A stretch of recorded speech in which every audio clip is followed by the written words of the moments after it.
Right now we are in the middle of the ocean, headed to Coco Cay, Bahamas. We are on the Rock Legends cruise.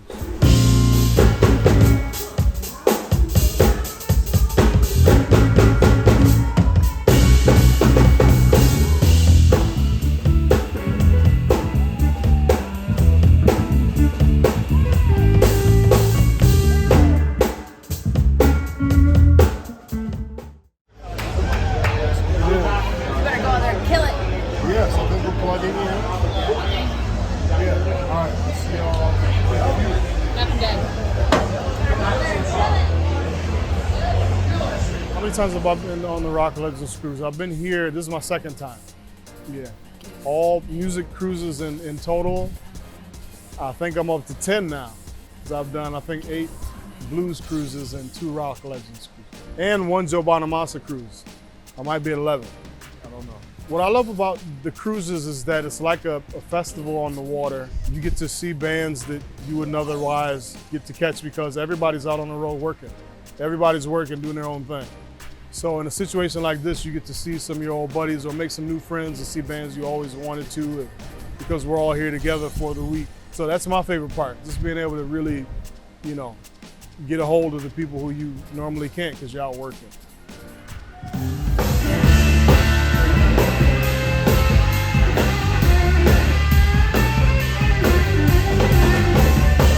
I could consider myself a touring musician. That's one part of it. I do a lot of studio work. I'm teaching private lessons. I'm a drummer by trade, but I play other instruments. I write, produce, arrange. I have couple records out which are just electronic music. Sing.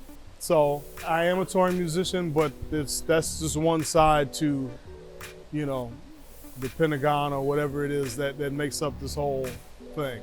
Challenges I run into doing this kind of work, I would say there's a couple of different things. I mean, being away from everybody that you know and love can hit you mentally, emotionally, spiritually. Physically, you just feel lethargic. You don't really want to do anything because you don't have that support system that you would have if you were home. But you know that you have people cheering you on. This is your career, this is what you do.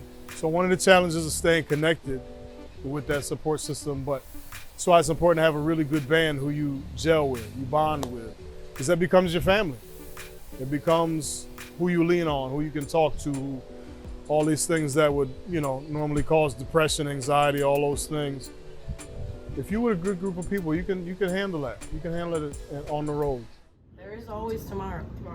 Yeah, we'll crush the gig and then Celebrate. I still With got ice time. cream. Yeah, So we got to do one more ice cream. we definitely have to do more ice cream. Yeah. All right. No question. See you. Good night. Good night, y'all. Good night. All right, guys. Yeah. This life's it's true. This lifestyle is not for everybody. In this industry, you have a lot of choices. You could be the guy that everybody knows for sounding a certain way, and when you get off stage, nobody wants to deal with you. It's hard for you to tour with you in the van. It's hard to get along with, the interpersonal connections need to be there in order for there to be any type of longevity. You have to be on time. You have to learn the music, retain, know it. Even if there's a change day of show, this is the artist's music. They wrote this and created it. So you have to be able to produce and give them what they want in order to keep that gig. That's on stage. When you get off stage, are you personable? Can they speak to you? Can they approach you if something was wrong on the gig without you blowing up or, taking it the wrong way? Do you have your passport updated? Is it gonna be trouble if we go over the Canadian border? Will you be able to go? All these things. Do you have a driver's license? Can you get to the gig? Do you have a car? All the little things that add up to you being able to secure and keep a gig will determine if you can. No, it's not for everybody. If you think that you're just gonna come out and you made it because you're on tour, you get to play gigs and it's a cakewalk, you got another thing coming. There's a lot more work involved, and it takes some tenacity to be able to get through some of these things. You don't want to play a show in Norway at 1 o'clock in the morning and then get done, pack your things, and have to head to the airport at 4 so you can get to another festival and play the very next day. Are you built for that? You know, there's a lot of different things that people don't know, some behind the scenes things that, you know, you should talk to somebody who's been touring. If they're honest with you, they'll tell you, you know, and then you can make your decision from there if this is the way you want to go.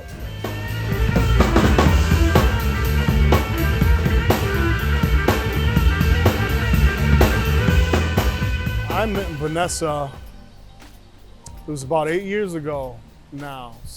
Actually, it's longer than that. I met her it'll be 10 years this year. She was leaving a band and I was joining the band, and we met that way. We became fast friends. So I would call her when she was out on the road just to check on her, and she would do the same for me, just out of nowhere. She'd give me a ring like, hey, what's up? How you been? And eventually it worked out to where we could actually tour together. So we're working together, it'll be 2 years, I think, in July. How often are we touring? I think it's between probably about 150 dates a year with Vanessa. And things keep getting better and better. She's incredible. I mean, her business mind, her musician's artist mind. So yeah, we tour quite a bit. I love her. I can't say enough about Vanessa and what she's done and what she's doing. I'm really excited to be a part of that.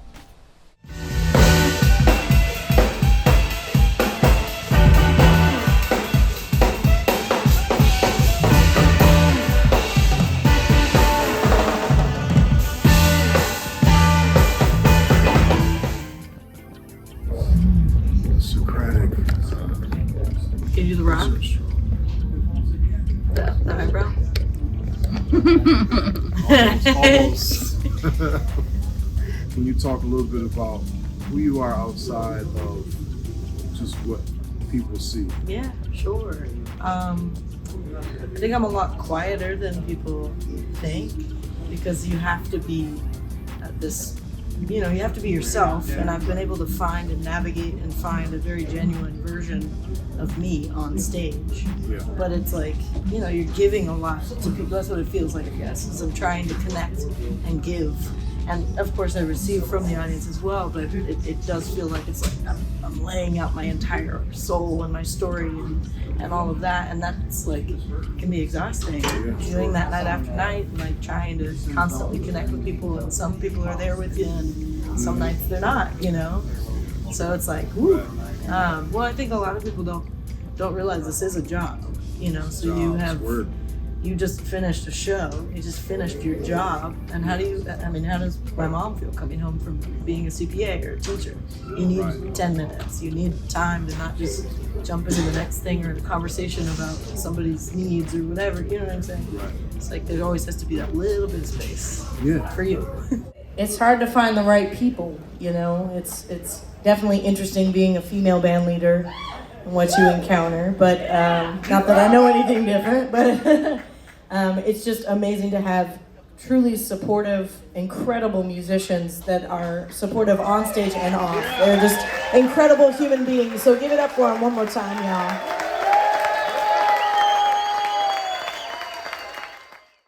I spend a lot of time out in nature and just like with my dogs, primarily with my family, with a few close friends, but that's like, here we meet hundreds of people and it's wonderful, but like definitely at home I'm like, I maybe see a person a day, maybe a person every week, and that's generally, I like low key, and I like to kind of like sit in the corner and be the introvert and just watch everything happen rather than be the center of everything.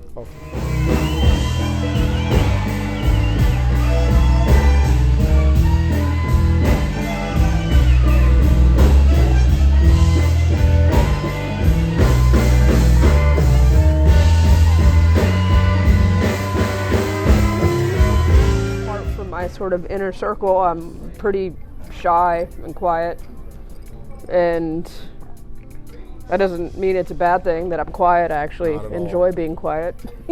I enjoy quiet as much as I like loud music and rock and roll shows. I Yeah. Well, my whole life I had planned to go to med school, and that was my original plan. And this kind of happened in a way. It was like accidental.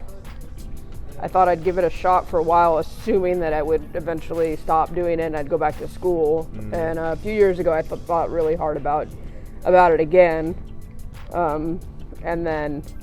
But every time I think about it too much, the universe sends me more signs that I'm just supposed to be playing the guitar.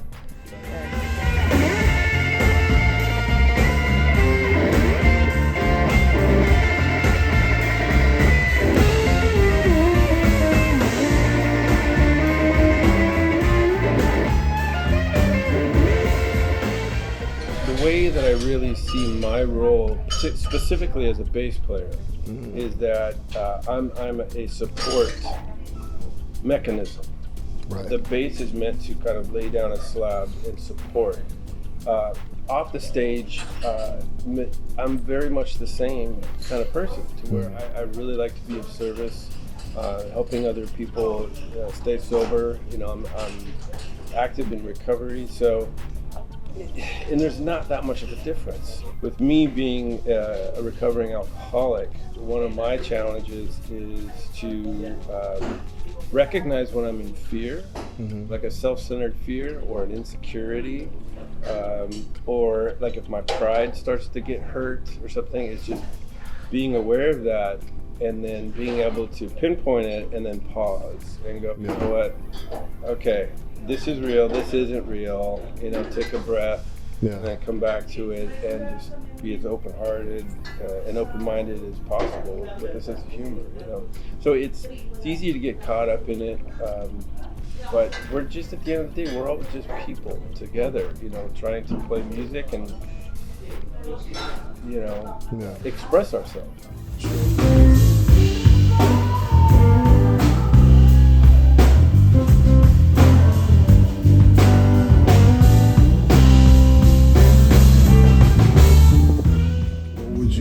Give like a roadmap for somebody who says that they want to do this? Yeah.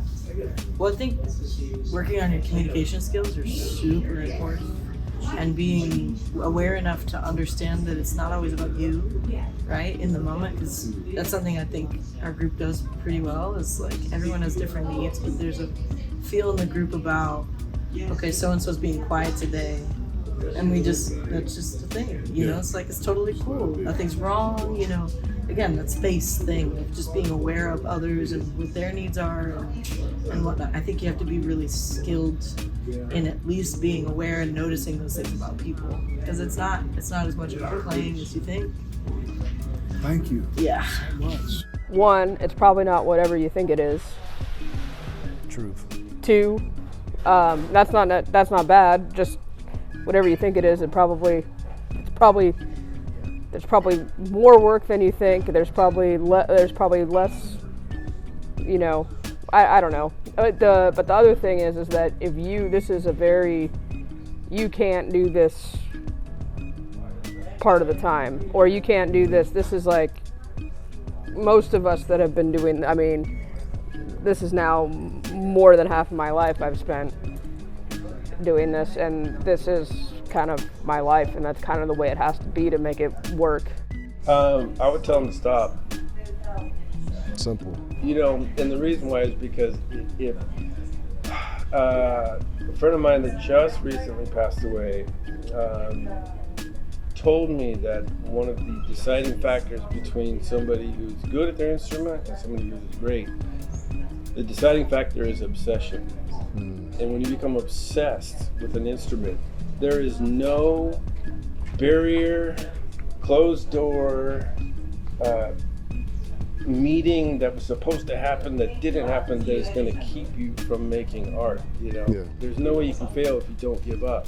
You know, for somebody that if they're just going to quit by not getting one or two phone calls back, or they get fired from a bar band, you know, if that's going to break you, it just, maybe it's not. This might not have been for you in the first place.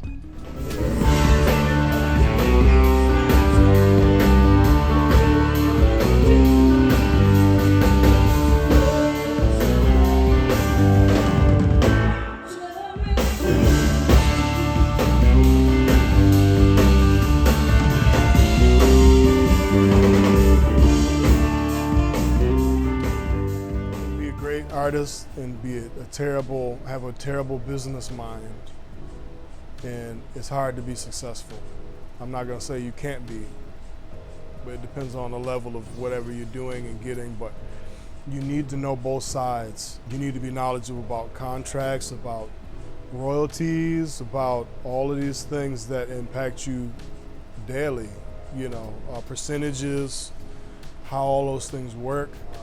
You don't want to go into a situation where you sign for something and then you're really not getting anything out of it. You have to give a certain amount of albums or whatever before you start making any money at all off of your product.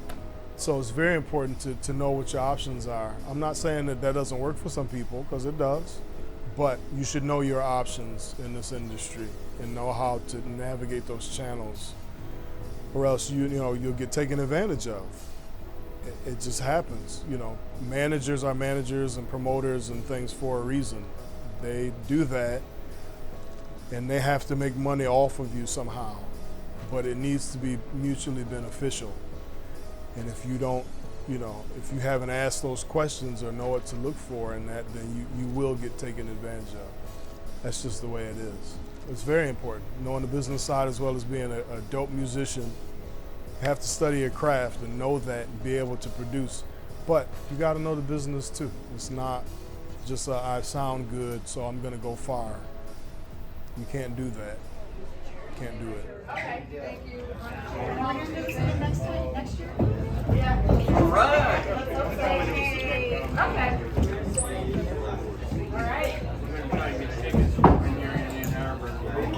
Yes. Oh, I love this. Here we go. Okay. People get paid different rates and things like that. It happens. I've heard about contracts. An artist who's been in the game, who may be African American way longer than a Caucasian male artist who is up and coming and being promoted as hot now, will get paid, the black artist might get paid a third of what this artist is getting paid. I've seen these contracts and heard of this, some people I worked with or whatever. It happens. You grew up playing in church or whatever, so you are seen as this guy, this type of musician. Your value might not be as high as someone who didn't come up in that style of music. Or you are expected to do this because we know you came from here. I choose to make everything I do sound authentic. So you can't put me in a box. I am not a blues drummer, a black blues or rock, whatever drummer. You can say that before you hear me play. But after you see me work, you will see, okay, he's just an artist, he's just a musician. We can't say he is just one or the other because he showed us, like many of us do. There's so many young, I'll speak just for the drummers, so many young African American drummers on this particular scene who are killing the entire game. If you look through the Blues Music Awards, none of us are getting nominated. Why is that? There's a new sound coming, there's a new generation coming on, there's people, we're working hard, just like you. We might be working harder than you. We have to play more dates, we get paid less, but we pouring our heart and soul into this. And I think it's getting about time for a little bit of recognition on that front, And it has a lot to do with race. It has a lot to do with background and who you connected with and who you know. The politics of the game are insane. I've seen that. I've been doing this since 2009. The politics of this game are crazy. There's a lot of questions in there. There's a lot of things that, that we can't answer right now. We just have to keep playing and, I'll prove to you that I can outdo what you expected of me. And that's how we got to keep working.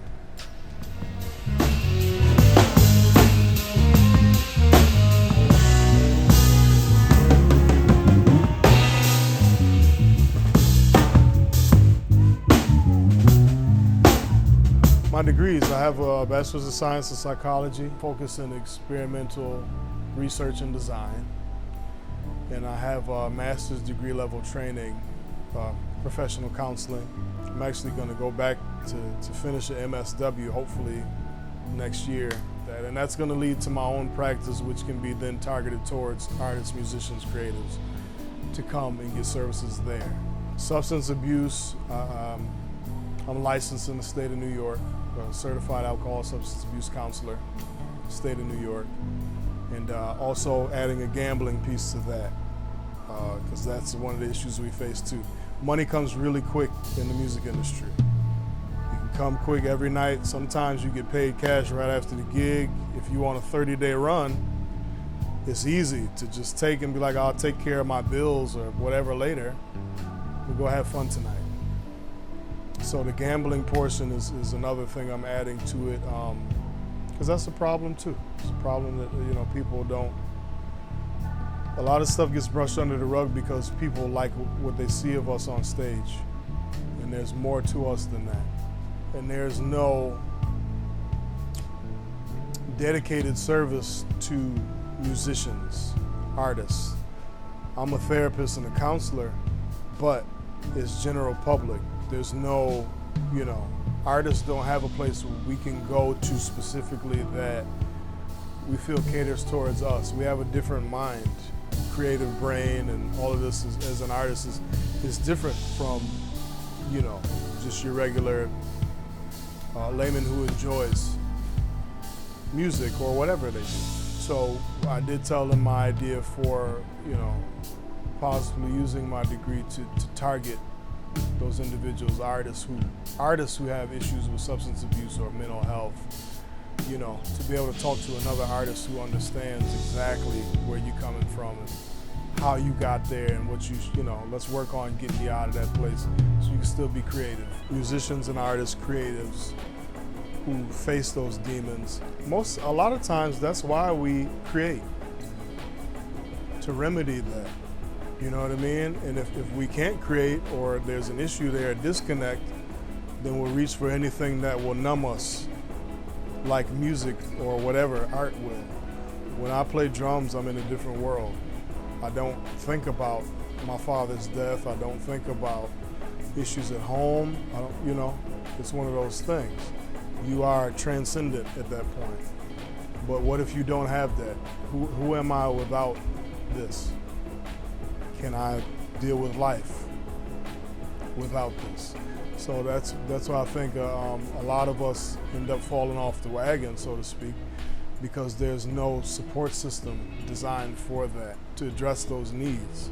But I would love to see something tailored towards creatives, because like I said, our mind is different, and it takes that type of person to understand and to be able to assist, that type of brain. So that's one of the goals. It's one of the goals.